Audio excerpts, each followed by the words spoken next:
I'm one of the clinicians at the clinical team at the Epilepsy Foundation Greater Chicago. Today, I'm going to be presenting some topic, strategy, some recommendation about how we can connect, how we can meet new people, how we can make new friends using social media. As you may know, it's been a while since we are at home, so therefore, I think it's a good opportunity that we can touch bases how we can make friends using the technology in our favor. So also, you will have the opportunity to type your question and one of the staff members in the clinical team will be take the time and answer as well. I hope you enjoy it. Thank you. Gracias. Recommendation number one, recomendación número uno.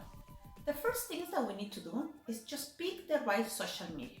As you may know, there is so many platforms like Twitter, Facebook, Instagram, Snapchat, among others.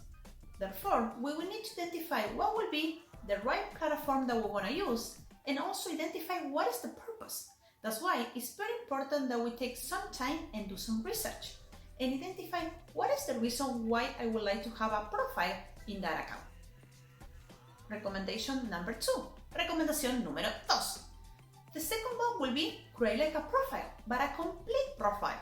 Please include your name, last name, and also pictures. Okay, it's very important that you take the time to complete a profile. That will give the other person identify who you are, okay? And also put like a photo that is updated, okay? I think that is important that you can connect a person with a picture as well. Recommendation number three.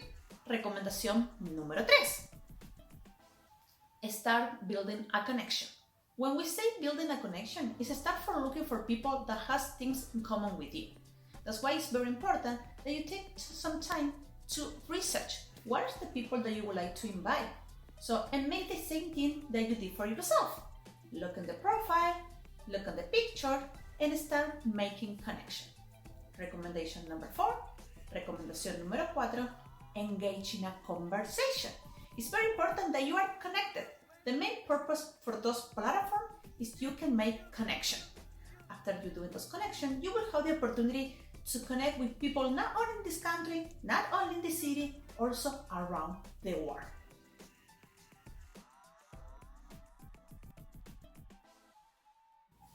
Now that you already create your profile, now you create like a complete profile. Now that you already identify what is the best social media that you want to use, now I would like to share with you a couple tips and recommendations how to be engaged in conversation with the people that you want to become your friends. I think the first thing also is create an email and start sharing emails. When you have the opportunity to share emails with other person, that can give you the opportunity to have one-on-one conversation. That will be more personal, more private, and also give you the opportunity to know the person in a better way as well. Number two is create videos, live stream video. As you may know, that's an amazing opportunity where you can be in a real moment, in a live moment, and connected with people where people can ask you questions, you can answer questions, and also you can have the opportunity to show in the way that you are. So I think it's another amazing opportunity in the way that you can connect with people. And the third will be utilize and take advantage for the group. As you may know, there is different platforms where you join a group and create your own group. So, for example, Facebook. In Facebook, you can choose, okay, what group do you want to join? And also, that gives you the opportunity to ask questions, to clarify for information, and also give the opportunity to start connecting with people and then individualize or personalize what you are looking for as well. So groups as an amazing opportunity where you can relate and where you can find people that have things common with you as well.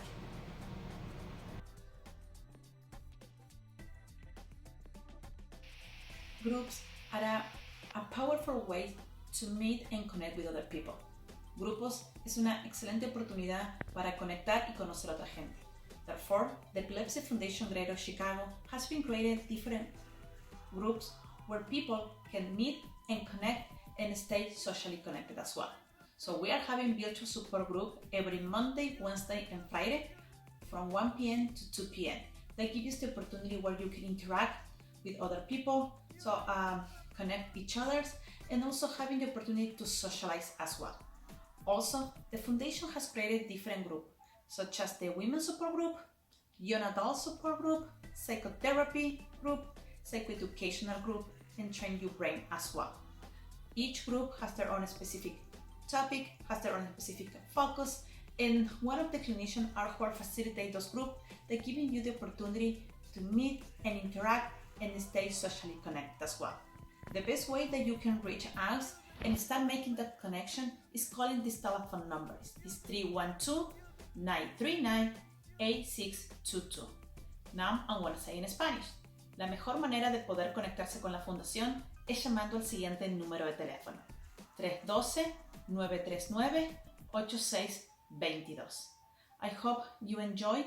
I hope you take advantage about those groups, and I hope you take the opportunity to connect it, to meet other people, and stay safe as well. Thank you. Muchas gracias. Hello, my name is Connor, and I'm a clinician with the clinical team here at the Epilepsy Foundation of Greater Chicago. So today, I'm here to walk you through setting up a couple of different things on your computer using the internet. The first is going to be setting up an email account with Gmail so that you can have your very own electronic mail address. The second is going to be navigating to the Epilepsy Foundation's homepage. The third is going to be navigating to the Epilepsy Foundation's Facebook page so you can connect with us there. And lastly, I'm going to show you how to download and use Zoom so that you can join us in one of our virtual support groups or set up your own Zoom rooms to chat and host a room with your friends, with your family, with whoever you want. So, before we even get started, we just have to define a couple of terms, and the first is a browser. There's three main ones. There's Safari, there's Firefox, and there's Google Chrome. So I'm going to open each up just to show you what they look like. This is Google Chrome. All right, this next one is Firefox. All right, I've customized it with a little bit more purple, something that you can do there. All right, and then Safari, and that is the one that I personally use. So that is the one that I'm going to continue to use for the rest of this demonstrations. All right, so the first thing we're going to do is we're going to pop up to the top and see that bar that I just clicked. And then I'm typing into gmail.com. That is called our URL bar or search bar. These function as both, right? But for right now, to get to our first topic, we are going to go to gmail.com and we are going to create an account, right? So if you don't already have a Gmail account and you type in gmail.com, this is the page it'll take you to. We're going to click that create account button. I'm going to say for myself, and it'll take you to this next page. Now I'm going to enter in my first and last name, right? I'm going to enter in just an email account. I do have my own Gmail account, so I'm not actually going to set up a new one, right? But there are some interesting things here that I do want to point out. The first is the username that Connor Klusendorf is already taken. Oh no, that happens, and it's okay. We usually can get around that by adding a couple of numbers to the end. Sometimes an underscore or a period in the right place can make a difference, right? And this next thing is for choosing a password. Now you can certainly choose your own passwords, but I'll encourage each of you to try using your browser's password generator. Right? We see it says Safari would like to create a strong password for you. And it also says that it will remember it for you, right? So if you see on this next page, after I've kind of set some things up here, all I need to do is use my fingerprint to enter in that password that my browser has remembered. Pretty nifty, right? So once you've got your Gmail set up and you type in gmail.com, log in, punch in that password again, right? Maybe just have that browser remember it. This is the page that it'll take you to, just your email page, right? And once you get some emails kind of coming in, that's when you'll start to see, that's where you will start to see them pop up, all right?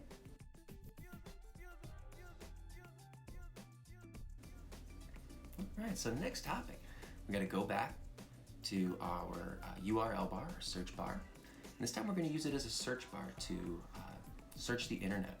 And we're going to type in Epilepsy Foundation of Greater Chicago. And we're just going to hit enter to search. All right, excellent. So we see right there the first link, Epilepsy Foundation of Greater Chicago. We're going to click that up and look right here. We have our website. Now please excuse, I do have some content blockers that sometimes pop out some images that are necessary. You probably will see the full scale on your computer. We can scroll down and we can learn about all the different things that the Epilepsy Foundation of Greater Chicago offers. We can get connected, we have our social links down there, all of that, right? And we of course see familiar logos, we see familiar colors. That's a good indication that you are at the correct place that you're looking for, right? That plus the URL matching what you're looking for.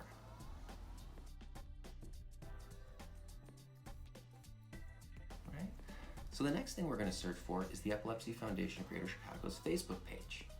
Right, so we're going to type in that same search, Epilepsy Foundation of Greater Chicago, and we're just going to add Facebook to the end of it. And look, when we come up on this search, we have not only the Epilepsy Foundation of Greater Chicago's Facebook page come up, but we can also double check that URL underneath, that green one right there, to make sure that we are in fact going to Facebook, not anywhere else.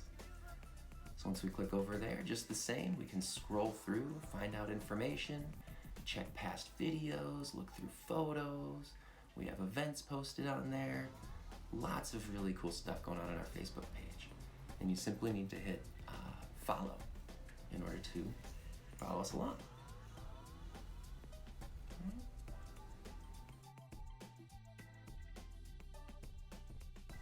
This next thing we're going to do is Zoom. For our purposes, I'm just going to show you what it looks like as if we were joining my personal Zoom room. Right? So that link, I simply clicked it and it opened my browser and it opened this page, right? So if we don't see a dialog box, like a little alert pop up, we want to click Launch Meeting below, right? We're going to say Allow right there. Ooh, the Zoom app has just opened on my computer. It's connecting up, and there we are, inside my Zoom room. Right? Now we're going to leave this one real quick, right? And what happens if you don't have the Zoom app downloaded, right? We can click right over there to download now, right? And after a moment, you'll see this dialog box pop up. We want to click Allow again. You see where that just went into that little folder? Now there's a little status bar. That's your browser's downloads folder, things that it has downloaded to your computer.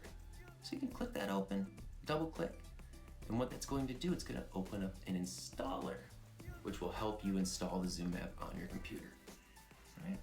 Now, again, I do have the app installed on my computer, so I'm not going to walk all the way through the installation, but I promise you the steps are very easy to follow and you can do it. Right? Last option though, maybe you don't want to download the Zoom app. Well, you can simply join right from your browser. Right? Now, this is where some limitations to certain browsers come into play. Right? And one, it's going to ask you if you would like notifications. I personally don't like those, so I always hit Do Not Allow, please. Right? But this browser, this is an alert that's coming up, does not support using the computer's audio device. Right? So you'd have to use your phone to call in if you wanted to use Safari with this. But it recommends using Chrome or Firefox in order to do so. And here really quickly would be the options to dial in if you still wanted to use Safari. Right? You would need a phone to do that though. Right?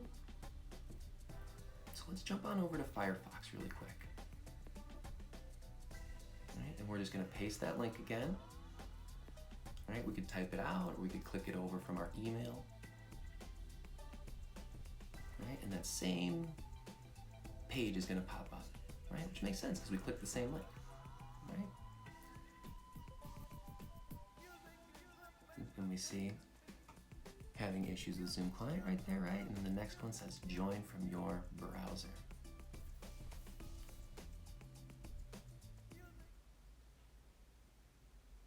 So we're going to click that link right there, join from your browser.